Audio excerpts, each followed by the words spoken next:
युद्ध जिंकण्यासाठी फक्त तलवार चालवता आली पाहिजे असं नाही. तर शत्रूपेक्षाही एक पाऊल पुढचा विचार करता आला पाहिजे. जेव्हा मुघल आणि आदिलशाही लाखोच्या सैन्याने हल्ला करत होते, विचार करा, तेव्हा छत्रपती शिवाजी महाराजांनी काय केले असेल? त्यांनी शोधून काढली एक अशी युद्धनीती, जिच्यासमोर कोणताही बलाढ्य शत्रू टिकू शकत नव्हता.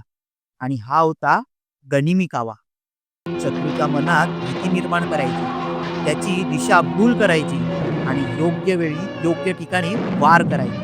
हे युद्ध फक्त तख्तावरचे नव्हते, हे होते डोक्याने लढलेले युद्ध. आजचे जीवनही म्हणजे एक रणभूमीत आहे. परीक्षा, व्यवसाय, संकटे येथेही बळ नाही, तर कित्येकदा बुद्धी कामी येते. कधीही मोठ्या अडचणीत सापडलात ना, तर थोडे थांबा, विचार करा आणि मग अचूक पाऊल उचला. कारण चतुराईचे युद्ध नेहमी जिंकले जाते. शिवराय सांगतात, सामर्थ्य असेल तर विजय मिळेलच, पण बुद्धी असेल तर इतिहास घडतो.